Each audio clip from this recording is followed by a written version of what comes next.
Your hand is already moving. You didn't decide this. Your phone buzzed once, 3 minutes ago, and you already checked it. Nothing was there. You checked again anyway. Why? The easy answer is that you're addicted, weak-willed, distracted. But the real answer is far stranger. Your thumb isn't chasing a notification. It's running a survival program that is 300,000 years old, and it doesn't know the difference between a predator in the grass and a message that might be waiting for you. Think about your ancestors for a moment, not the ones in history books, the ones before history existed at all.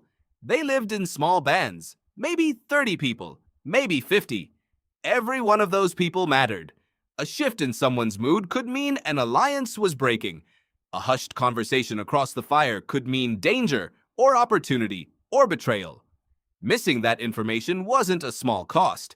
It could be the difference between eating tonight and being left behind tomorrow. So your brain built a habit. Scan the environment. Check for changes. Check again. This wasn't paranoia. It was maintenance. A constant low-grade auditing of your social world, because your social world was your life support system. No tribe, no food. No tribe, no protection. No tribe, no you. Here's where it gets interesting. The psychologist B.F. Skinner ran an experiment with pigeons in the 1950s that accidentally explained your phone habit decades before phones existed. He gave the pigeons a lever. Press it. Sometimes a food pellet drops out. Not every time. Randomly. And something strange happened. The pigeons that got rewarded on a random schedule pressed the lever far more obsessively than the ones who got rewarded every single time. Unpredictable reward doesn't satisfy a brain. It hooks it. Now look at your phone. Every time you unlock it, you're pulling that lever.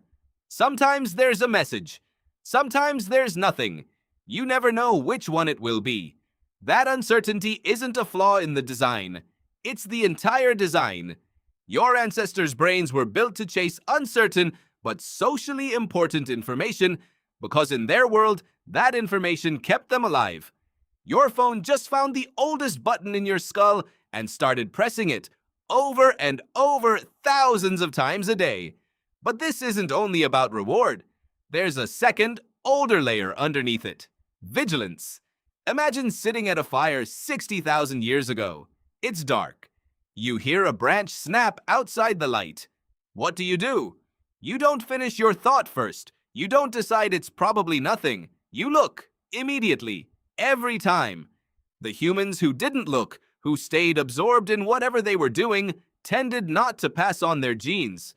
The humans who startled, who checked, who scanned constantly for change, survived long enough to have children. You are descended from the checkers, not the ignorers. Your phone buzzing in your pocket triggers that exact same circuit. A small vibration, an unexpected sound. Your nervous system doesn't pause to evaluate whether it's actually a threat or an opportunity or just an ad. It reacts first and thinks second. That's not weakness. That's 50,000 generations of ancestors who survived by doing exactly that. Here's the twist, though, the part that should genuinely unsettle you. In the ancestral world, checking almost always gave you an answer. A sound had a source. A glance told you something real. The system was built around feedback that resolved. Your phone breaks that resolution on purpose. You check, and there's nothing. You check again 5 minutes later, and there's still nothing. Your ancient vigilance system was never built to handle a world where the alarm goes off and there's no fire. Over and over, forever. It doesn't learn to stop. It learns to check faster. The anthropologist Robin Dunbar has spent decades studying why humans became such intensely social animals in the first place. His research suggests that gossip, tracking who did what to whom, who can be trusted, who is falling out of favor, functioned for early humans the way grooming functions for other primates. It wasn't idle chatter. It was social maintenance. It bonded the group together and kept everyone updated on the invisible map of alliances that determines survival.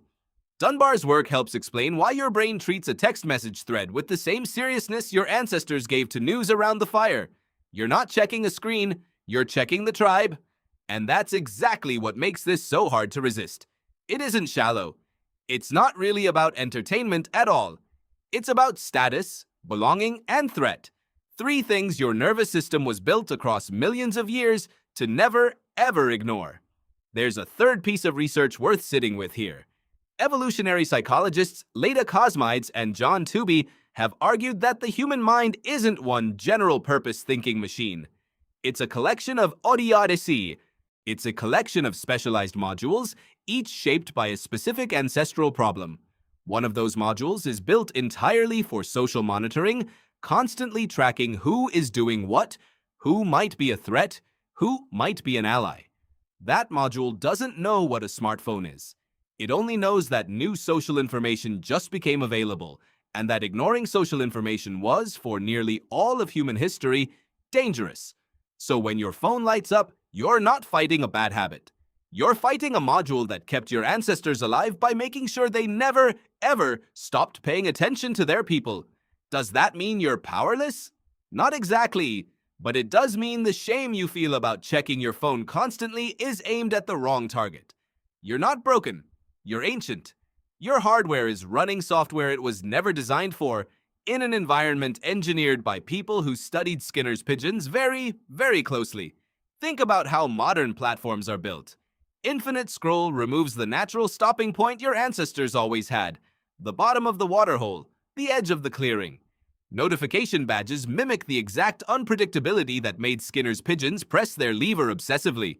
Read receipts and typing indicators exploit the same social monitoring module Cosmides and Tooby described, turning every conversation into a live status update on your place in the tribe.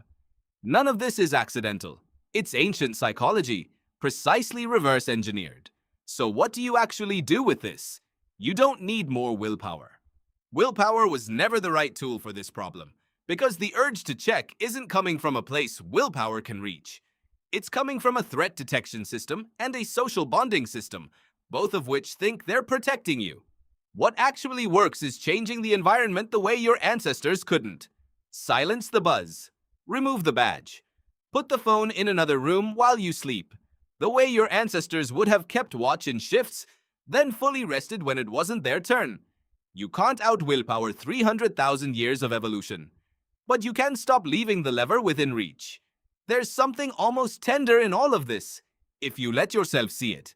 Every time you glance at your phone hoping for a message from someone specific, you're doing something achingly human. You're checking on your tribe. You're making sure you still belong. The instinct isn't the problem. It's ancient, and it's yours, and it kept every single one of your ancestors alive long enough to become your ancestors. The problem is that the instinct now lives inside a machine built by people who understand it better than you do and who profit every time it fires. Tonight, your phone will buzz. You'll feel your hand move before you decide anything, and for just a moment, try noticing what's actually happening underneath it. It's not a notification. It's not really about your phone at all. It's the oldest part of you, standing guard by an ancient fire, still checking the dark for the people it can't afford to lose.